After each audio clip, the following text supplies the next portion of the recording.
po, hindi naman ako doon na nagpaputok ng baril. Siguro yung sinasabi because I'm the head of the NBI, kaya dapat suspindihin ako dahil command responsibility ko yung mga tao. Tama po ba?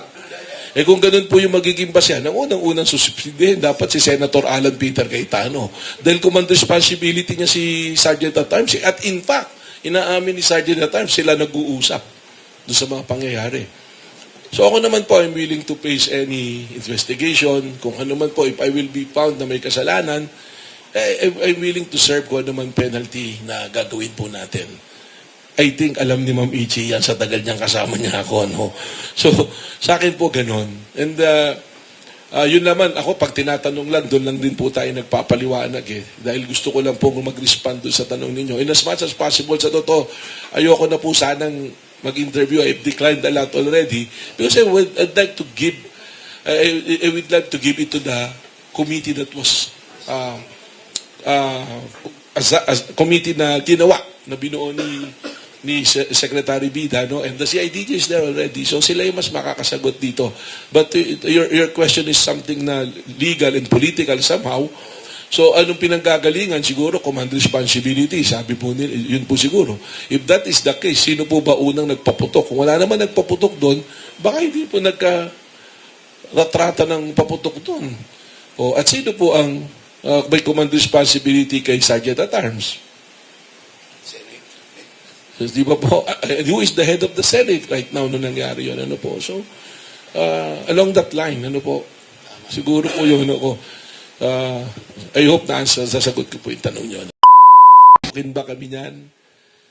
O kaya, kilala mo naman yung namamahala doon sa grupo na yon, tatawagan mo siguro, di ba? No?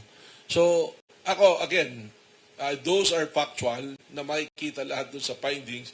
I've seen all the videos already that is necessary to be seen na importante doon sa investigation. It was shown to me by CIDG last night. Nakita ko na yung sagot eh. But I'd rather leave the conclusion again to the Department of Justice. And even, I'm giving the CIDG, siguro you ask CIDG kung ano yung findings. I think they've done. Nakuha na nila kaagad eh. You've seen the CCTV. You've seen the coverage of the media who are present there. Everything happened at the side of GSIS. Hindi doon sa loob ng bahay nila.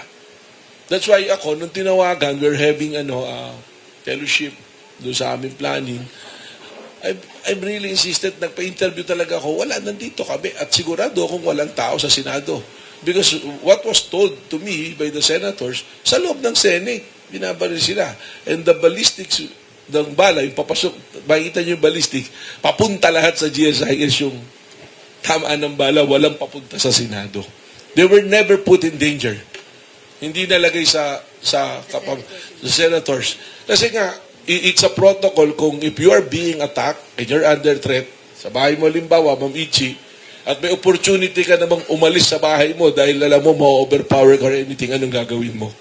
Dapat the first thing that you did, evacuate mo na yung lalo na yung mga senators. Kasi importanteng mga tao yan. Diba? So there is a danger. But you stayed until 12:30. Yung pinakahuling umalis, 2:30 a.m. eh.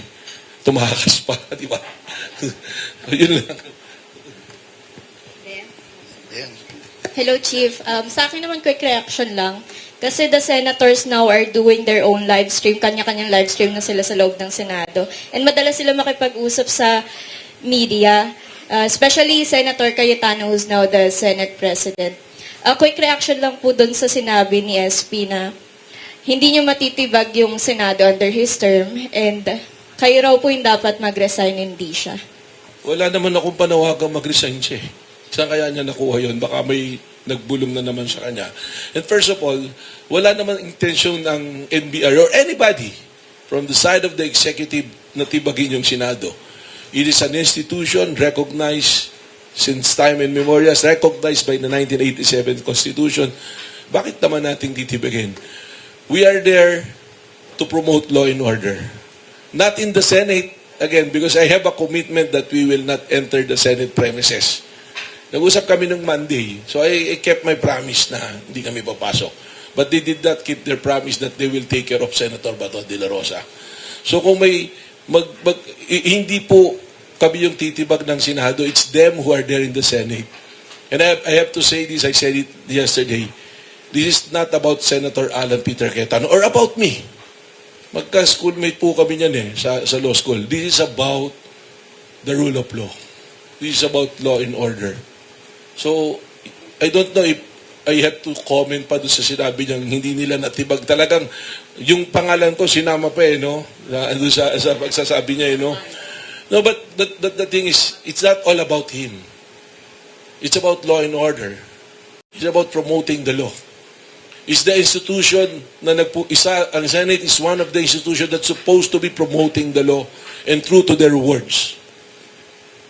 Hindi ito about Senate leadership. This is about law and order. There is a warrant issued by a competent court recognized in our jurisdiction. Hindi naman yata pwede na pag senador ka, hindi ka pwedeng managot sa batas. It's happened. Meron ng pangyayari niyan. Senator De Lima was arrested in the grounds of Senate. Senator Trillanes, if you remember Senator Enrile, after he delivered his long privilege speech, he surrendered to the arresting authority. Of all the people who should understand law enforcement, it should be Senator Bato de la Rosa, being a member of the law enforcement, being the chief of police, one in his life. So, I think the people who is watching, who's reasonable enough, who will do a reasonable conclusion, makikita po nila ano talaga yung nangyari. So, kami naman po, we're very transparent sa NBI. I've seen our men, and some of you are witness to that, hanggang umaga, we submit them to the process of the law. So, nakita nyo naman po talagang the attack is to the NBI. But ako po, I will not let the people of NBI be disillusioned on this. Mahirap naman porque sabi mo, senador ka. That's a feudal thinking Senador kami. Dapat hindi kami ganito. Every one of us should be treated equally po. Ako, director po ako ng NBI. I'm given a mandate to promote it. Pero hindi ko sasabihin na hindi ako pwedeng hindi na ako gagalaw kasi director ako, igalang. No. We are servants of the people. Kung meron nung unang magbibigay ng halimbawa sa tao kung ano yung tamang gagawin, are those people who are vested with powers and authority. Siguro listen po natin yung feudal thinking na senador ako. Kasi kung senador ka, hindi pwedeng magbago yung point of view. May isang senador, when it's time to arrest yung ayaw niya, nung long time ago, Senator Trillanes, pumunta ron. Sabi niya, pag kaming ordinaryong tao, sasama na lang sa polis, wala kami magagawa. Pero ibig sabihin, pag senador ka na, hindi na pala ganun. Tutulo ko palang patakasin yung mga senador na kailangan managot sa batas. So again, ma'am, it's not about me and Senator Alan Peter Cayetano. It's about promoting law and order dito po sa bansa natin. And it's about time na people should realize hindi po yung pwesto yung tinitingnan natin dito kung ano yung ginawa mo, kung naaayon ba to sa batas at sa tama o mali. By the way, sir, where is Bato now? Do you have any information you can share with us? Kung meron man po, I have to apologize because it's a part of our process sa law enforcement. So, mahirap naman po mag-announce na nandirito siya. Kasi people try to speculate Ang dami-dami pong lead na binigay. But we have a lead kung nasaan talaga. Pero in the meantime, we will suspend yung announcement kung asan talaga siya. But again, sinabi ko naman yun, if there's somebody who is a person that should be asked, unang dapat tanongin si Senator Robin Padilla dahil siya yung huling kasama. Sir. Okay. Pat Santos po, Daily Tribune, sir. Akin lang ganito Nakatakas, pinatakas. Hello, siguro lapit ko lang, sir. Sir, ito pong kwento.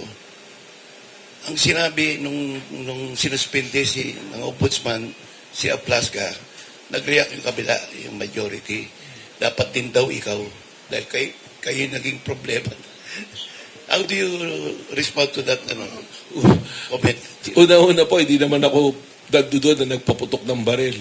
Siguro yung sinasabi because I'm the head of the NBI, kaya dapat suspindihin ako dahil command responsibility ko yung mga tao. Tama po ba?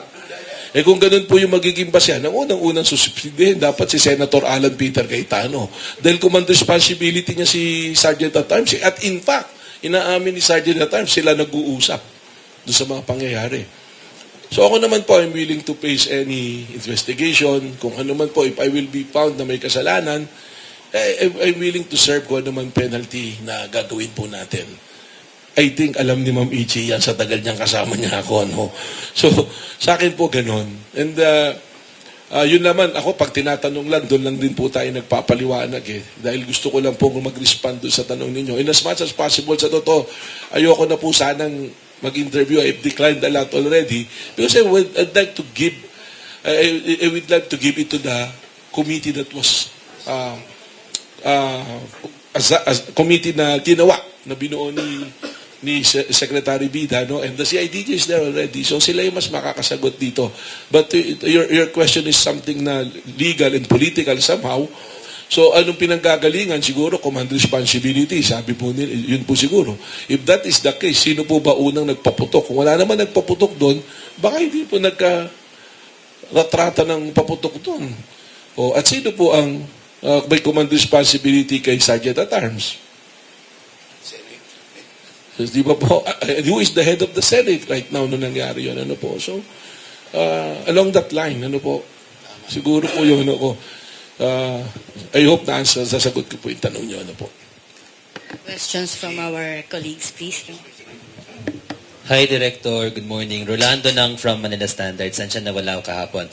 Director, based on your findings yesterday, okay lang po ba kung ma-disclose kung paano po nakalusot si Mr. Oracion sa Senate premises? If kung Sino si Mr. Oracion? yung Mel Oracion, yung Oragon po. Oragon, sorry. Oh. Yung Ang driver. pangalan niya talaga, Ramir Masaya. Yung Oragon, nickname niya, ano po. I've seen the video. He was arrested in the premises of GSIS. He was arrested without a warrant, without anything that he's doing. Napagsuspecha lang siya. I've seen the video. I've seen the CCTV So, footages. So within the boundary ba yan ng GSIS and Senate? Within the GSIS premises, sa tapat ng canteen sa second floor ng GSIS. Now, do you see any malice na ginawa ng majority senators? Kasi sunod-sunod yung bintang sa'yo. Mahirap yung malis eh, kasi suspecha yan eh. I don't want to base my action on malice or assumptions or emotions. Kailangan sa facts tayo nagbabase at saka sa batas eh. Kasi yan na nga yung nangyari eh. Papakinggan nyo, balikan nyo lahat ng interview ni Sergeant at Arms. Yung pagkilos niya, all based on assumptions. Sa paghihinala. In street term, sa pagkapraning, lulusubin na kami, nagbabarena na. Only to find out, yung pagbabarena pala is to secure yung door para hindi makapasok from Senate, passing to the GSIS. Doon po lang. So mahirap pong magbase based doon sa suspecha. Yung tamang hinala, mahirap po yun. So, ang NBI, we base our action on facts, on events na nangyari talaga, by procedure and by law po. Good morning, Director Pofrock Billionaire. Still on the Senate incident, sir. There were reports, sir, claiming na meron daw talagang plano na gawing escape route, yung GSIS, yung entry and exit points na pumapagitan sa Senate. Can you confirm, sir, na may ganun talaga kaya po kayo nandun? I cannot confirm na gagawin nila yon, but the Senate is a good escape route for that purpose, no? GSIS. Kasi yung GSIS, Senate to GSIS is a good entry point. Kasi 7 yung entry points from Senate building to GSIS, eh. Plus the gate. So 8. So, that's possibility, but am I saying that they're gonna do it? It is a possibility. Factual yan. If you look at the layout of the building, pwede talaga. So wala pong information na merong pag-dry run pa kung paano nila gagawin, kung kanila. Well, there are events, pero I cannot confirm that. I will defer to the investigating authority right now. Kasi tourist na yan eh. So, kailangan yan back up by mga factual findings eh. Sir, with regards to the CCTV, yung unang CCTV, yung paghabol kay Senator pong lumabas. And then ito pong sa incident na to, parang ang tagal nilang ilabas and then may sinabi pa si SP na dadaan muna si legal. What's your take on that? Well, sila yun eh. They're the one taking charge on that. Kaya tama naman yun. Yung hinabol si Senator Bato, Actually, kulang pa nga yung video. That's why we have requested a copy of a CCTV, no? So, ano nangyari talaga kasi nung Monday, ang sabi niya sa akin, you do your investigation, we'll do investigation factual, di ba? Baka may nakarinig sa inyo, yung pinangako ko raw na spot report, di dumating. Wala rin dumating sa amin eh. So, kung hindi ako nagbigay at hindi siya nagbigay, pares kaming guilty, di ba? So, hindi naman pwede yun na senador kami, kayo magbigay. But that is a gentleman's agreement eh. Lalaking usapan yun eh. Pati yung pag-care kay Bato, usapang lalaki yun. Oh. Hindi. Usapang lalaki yun. Di ba? Wala kang record yun. Kasi totoo yun, ako lang mag-isa ron. I was in front of ilang senators yun. Almost the member of the majority, nandun lahat. Director, can you narrate to us verbatim? Ano ba yung gentleman's agreement na yun? Well, How did it unang-una, go? kaya nung Monday yun, kaya nag-withdraw yung arresting team ng NBI, ang sabi nga namin is since you have a resolution putting Senator Bato into protective custody, sige, okay. O sila naman, hindi, pag kailangan nyo yan, hindi naman tatakas yan. May ganun masalita eh. Kami magbibigay, kami magsusuko niyan, basta't nandiyan na yung legal.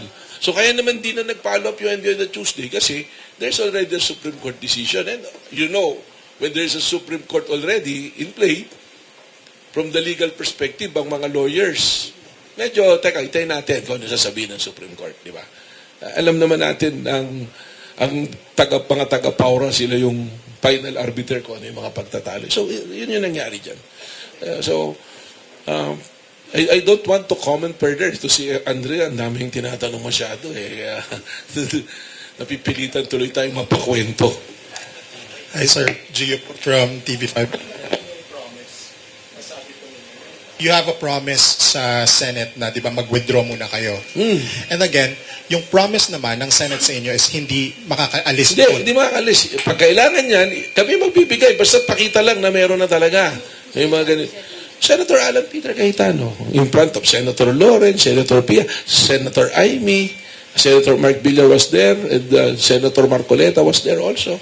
Dumating si Senator Bo at saka si Senator Jinggoy later on. So, ganun nangyari dyan. I mean, ano naman yan eh. I think si Senator Alan Peter Cayetano at the end of the day, actually, most of the time of the day, he will pray. So, sabi nga, ano ba yung kanta na God is watching us eh. So, that is between you and your God kung ano yung nangyari talaga. No? Yeah. So eventually that promise was certainly broken nung nakaalis na siya. Pero sir, there was this interview pala with Attorney Torion where he specified that Senator Bato de la Rosa did not escape, hindi siya tumakas. He just simply made himself unavailable. Your comment po. Alam mo, tingnan niyo yung statement ng asawa niya. Nabasa ko yung sa Billionario Channel online eh.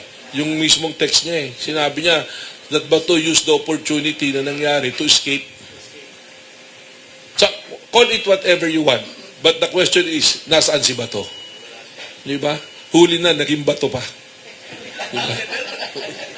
Director, last question from my end. Can you help us na lang po siguro visualize? Going back doon sa second floor, kasi sabi ni Ska, bus siya sa may exit door from Senate.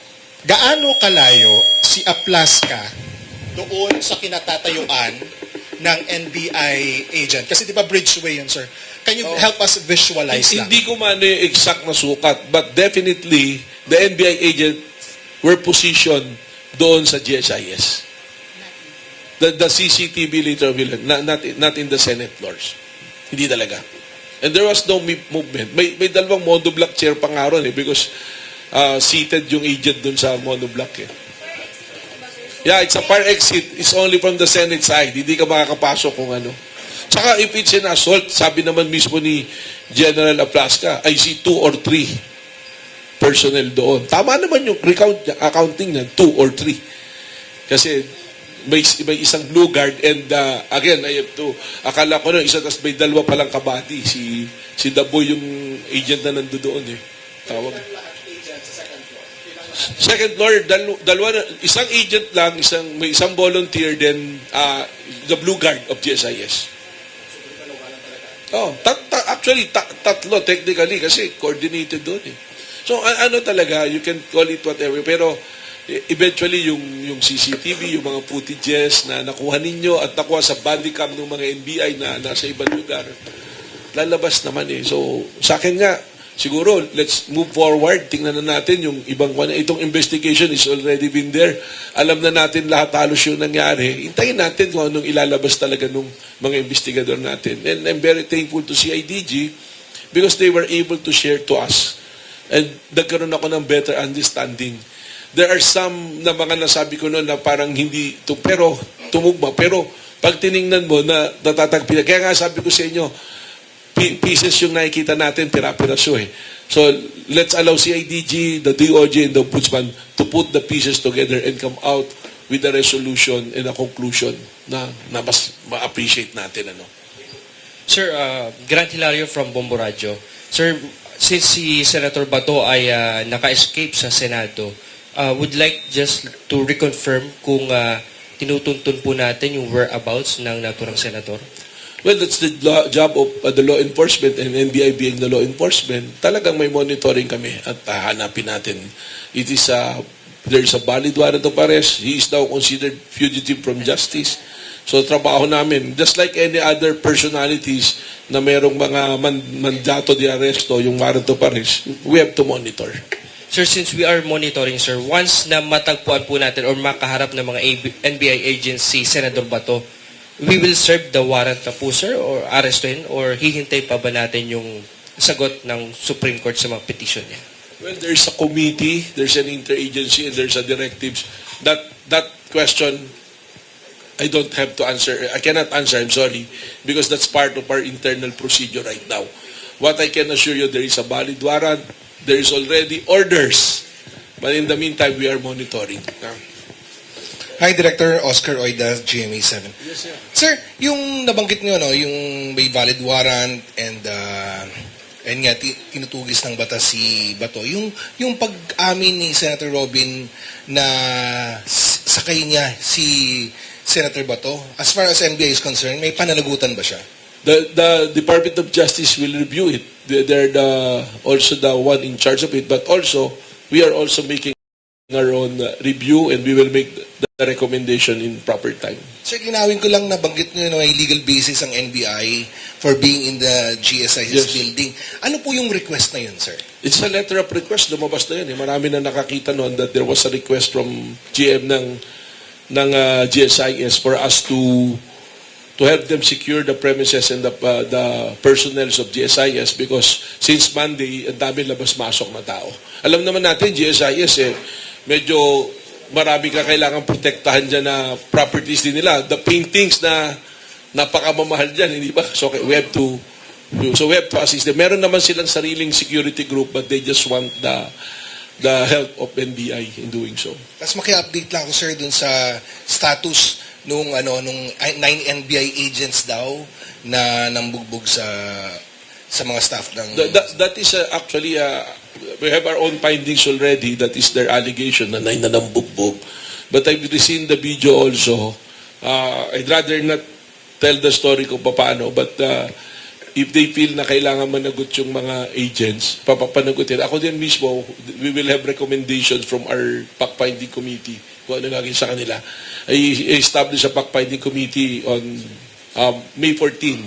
So, whatever recommendation, if they have to be punished, o kung sino man, doon sa NBI na nandoon noong May 11, noong May 13, na hindi nakasunod doon sa in-establish namin na protocol, they have to answer. Kailangan merong pananagutan sila. Good morning, Director. This is Lynn of FABC. I would like yung pong beforehand it happened, the shooting incident, handun po si Trillanes at may hawak po siyang arrest warrant. At nagkaroon din po ng, before yung incident ng Puto, meron pong incident ng habulan. Sakali, ano po yung reason why nyo hinahabol si Bato po, si Senator Bato? And if nahabol po at naaputan po ng agent, ano po yung plan po? Well, regarding that? Well, hinahabol namin siya kasi una-una tumatakbo siya, di ba? Kung hindi siya tumakbo, hindi natin nahabulin. pero hindi. Yung una-una kasi, yung agent, gusto nga i-inform siya that there is a warrant of arrest.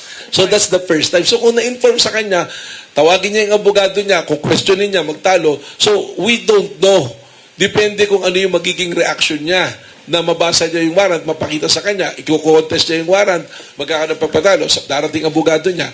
So we cannot say kung ano yung susunod na gagawin. Kung nakuha siya na gano'n. Dahil naputol na yung process eh. Tinakil na yung babaeng agent namin. Tapos ang nakita na natin, yung habulan. So, doon na tayo nahinto. So sabi nga na serve. Hindi na rin nga natuloy dahil nagkaroon nga ng gentleman's agreement na we withdraw.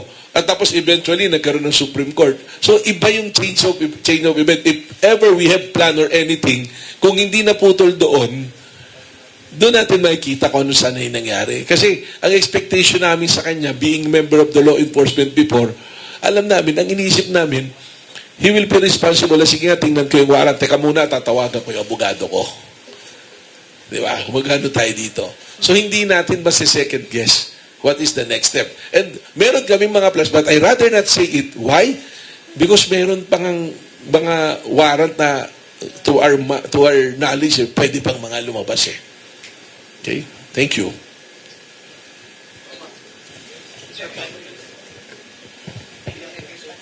Okay na? Good morning po, Tina Nolasco from DZRH.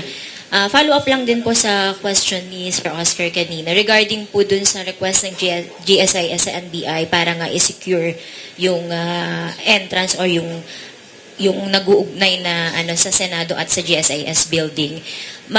Kina-question po ng ilang mga netizen, bakit daw sa NBI humingi ng tulong ang GSIS at hindi sa PNP? That's a good point, no? Tama naman yon. Kahit ako rin, tinanong ko si GM, bakit kami eh? So sabi niya, nandito na kasi kayo ng Monday when you are doing your operations. So may presence, you're more familiar already. And other than that, sabi niya, ikaw naman, ikaw na yung kakilala ko, so ikaw na yung tawagan ko rin, ano? So, ganun yung nangyari. But ang PNP naman, they have presence there already. Ang thinking nila, PNP was busy securing the premises sa labas. So, yun yung isang reason nila. Actually, that question should be addressed to GM. And ako, I posed that question to him when he asked us to help. But we cannot say no. Because law enforcement kami, humingi ng tulong, kailangan pumunta kami. Okay, thank you po. Director, good morning. Jesse Cruzat from ABS-CBN News.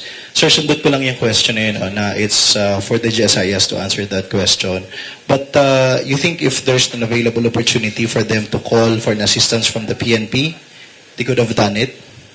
Pwede naman talaga eh. Pwede naman PNP, pwede naman na NBI. Although, siyempre, nagkaroon ng kulay. Sabihin kasi yung NBI, kaya naman nandyan, na-arresto yun eh. But, truth of the matter, siyempre, ang totoo din niya na sitwasyon, kung ano yung nangyayari dyan, gusto rin namin na monitor. So, nung tinanong kami na nandiyan dyan, it's an opportunity for us to monitor the situation without entering the premises of the Senate. So, we will be true to our promise na hindi kami papasok dyan. At hindi naman talaga pumasok. Yes, sir. We want to clear it once and for all kasi parang nung hapon, di ba, nag-Facebook Live si Senador Bato saying that there were agents outside. I think the CITG na mention niya who wanted to arrest him that day. Linawin lang ho natin, nandun ang NBI to give merely assistance or security sa GSIS and not to serve the warrant. No. Very clear yon. Kung marinig niyo yung mga video, I don't think if it's ABC5 yata yung nakakover no na ang sinasabi ng mga agent, do not engage, do not engage. Kaya kami yung mga dumating nga doon ng mga NBI agent na babae, mga naka-stiletto pa eh. Para pupunta sa party, walang assault, walang service. And yung records will bear us. Again, doon yan sa sa committee. Kasi meron kaming checklist eh, nung gagawin nila kung sakaling mangyari na gano'n. Kaya alam nila, kaya sila nag-retreat eh. Kaya nag-retreat yung NBI. Hindi ipidurso talaga. Okay. Sir, sundot ko lang dun sa NBI volunteer driver. I think that was yesterday. The driver tested positive sa ballistic exam. Sir, is it possible na kahit you were saying na wala siyang dalang baril, tama po ba yun? Pero nag-test, yung result is positive. Yes. Help us understand this. Actually, in the chain of custody, doon sa ballistic na order na yan, in the chain of custody, dapat nakukuha mo yung baril, tapos ipaparapid mo siya. So, doon mo makikita that is the possibility na nagpaputok ng barel. Yun yung initial kagad na isipin. But, pwede ka rin nakakuha ng nitrate, ng gunpowders, in other means. Halimbawa, yung humawak sa'yo, merong gunpowder sa kamay, nalipat sa'yo, sa katawan mo. But ito ngayon, nakita ko, when he was arrested from GSIS, dinala siya sa Senate grounds, sa second floor, idinapa siya kung saan mismo nagpaputok ng baril yung mga usaa. Ando doon, may video eh. So makikita, maraming gunpowder doon, sigurado. So that is a possibility. I'm not saying na doon, pero that is a possibility, which is reasonable. A reasonable man will believe doon nga. Dahil wala siyang hawak na baril eh. Nakuhaan ng video doon sa fifth floor. Na nandoon siya nung nagpuputukan at wala siyang hawak na baril. So it's a possibility na nakuha niya yung gunpowder doon mismo sa area? It's a big possibility. Or the police officers or the USAA that handled him. Remember, nagpaputok yung mga USAA. Hinawakan siya. Last na lang, sir, from my end. Tumulong po ba ang NBI for the posting of bail nitong volunteer driver ninyo, sir? He has a handler, may agent siya, si Attorney Rick Espino. He was the one who handled it. So I have to ask kung tinulungan niya. Thank you, Director. May we know, ano ba specifically ang job description niya? He's a volunteer. Force multiplier siya. Actually, siya pa yung nagluto daw ng lunch sila, Andrea, noong araw na yun. Kasi, allowed kasi ang NBI agent na meron kang kabady na handle mo yun. Force multipliers. Kasi alam niyo po ba kung ilan lang ang NBI sa buong Pilipinas, pati employees? Less than 2,000 po. Ang ahente po namin, less than 400. At we serve buong Pilipinas po. Papatulong nga po kami sa Senado na sana yung budget namin na madagdagan po para makapag-recruit po kami ng mas maraming mga ahente. Ano po? Wala pong sweldo yun. Po. Yung agent niya yung nag-handle nun, allowance siya, ganyan, ganun po na. Alam niyo, may mga tao kasi gusto ng action eh. Yung parang gusto nila, sama sila. Hindi, totoo yun, ha? Yung iba nga, manghihingi ng tsapa, gusto nila manghuli. But of course, we don't give yung badge indiscriminately, no? Kailangan pag-aralan namin, ano? Yes, ma'am. Okay na? Good morning, Director. May katanungan regarding kay Padilla. Regarding yung lumang kaso, pwede by presidential pardon, pwede ba ibalik hulihin siya? Hindi ko po kayang sagutin yan, ha? You're asking me as a lawyer. So, first we have to look kung ano yung conditions ng pardon. There is absolute, there are conditional, so we have to check it po. Last na. Okay. Sir, last na, update lang on a case we've followed, no, yung kay Franco Mabanta. We've heard that the prosecutors has already submitted information, filed na daw po sa court, and ano po yung latest Galing developments, mo sir? talaga magtanong, eh, no? Parang nakita mo.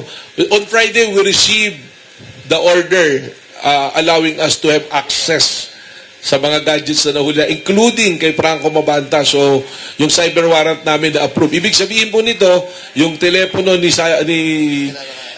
Franco Mabanta, mabubuksan namin at legally, we can obtain informations, videos, pictures, text messages, text logs, lahat po.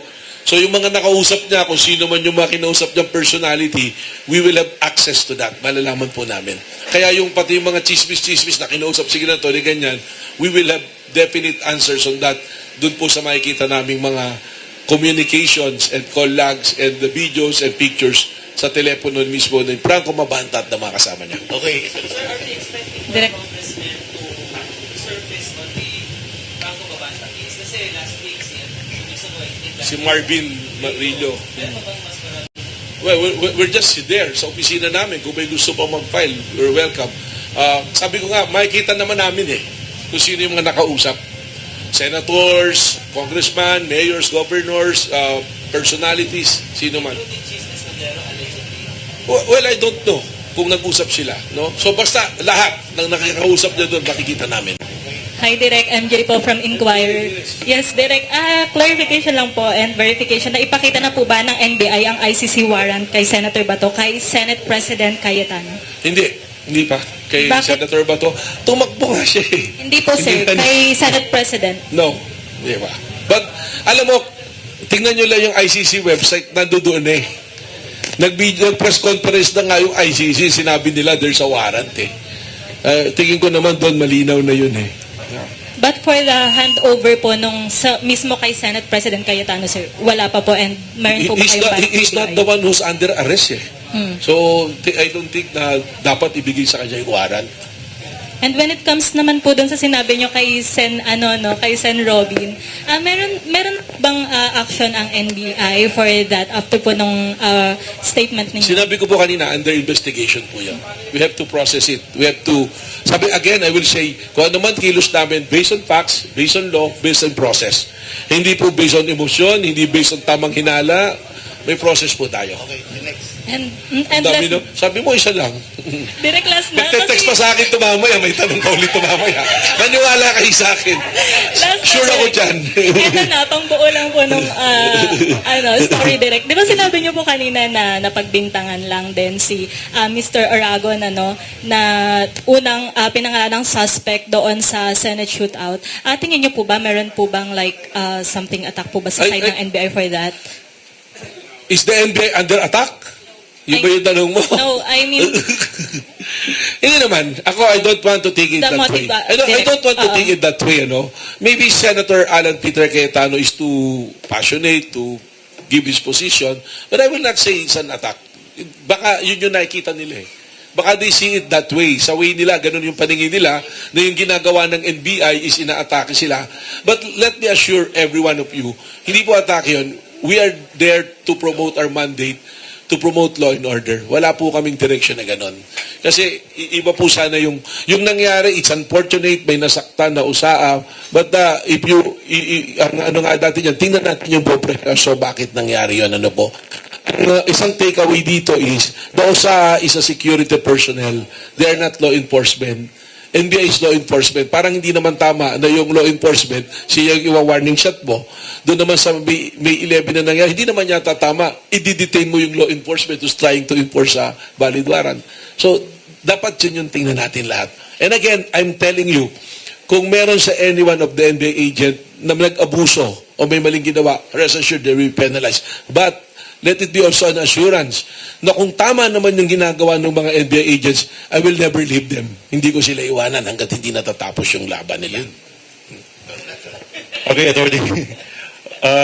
Beforehand po ba, alam na natin na may warrant of arrest ang si Senator Bato, but may nakapalibot na mga PNP personnel. May coordination po ba tayo sa PNP regarding ito sa warrant of arrest niya?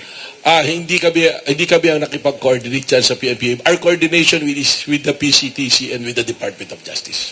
But how will you react nung sinabi ni DILG Secretary na we are here to protect Senator Bato?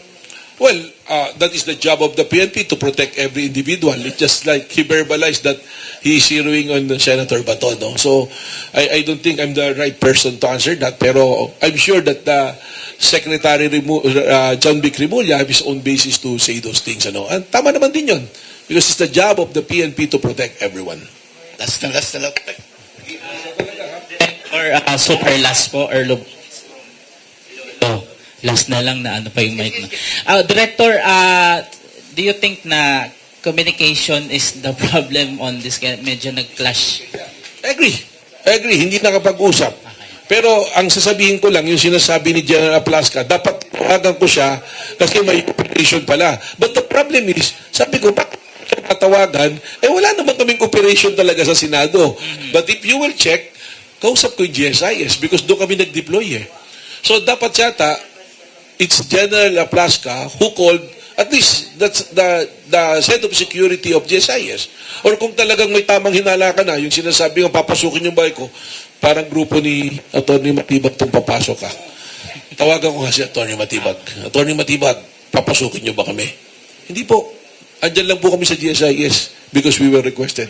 So, hindi talaga nakapag-usap. Talaga pong nangyari, assumption talaga. So, sa tamang hinala nga, that's why I will not act based on assumptions di ba? Tapos nagpaputok na kagad. Thank you po. Di ba? Okay, thank you na po. Okay na po. Okay na, salamat sa inyo. Last na. Kung mairi-rewind natin lahat, would you have done things differently? Nire-regret mo ba na pumasok ka sa gentleman's agreement? Kung i-rewind ko lahat, sana si Senator Bato, hindi na natin pinabot doon. Nagsimula sa habulan, natapos sa putukan. Sa takasan pala, hindi sa putukan. So, So hindi, alam mo, mahirap yung sinasabi mo, Ma'am Ichi, kasi wala namang second take eh. Isang take lang to eh. Given a chance, dapat siguro si Senator Bato talaga is the one center of all of this thing eh. Di ba?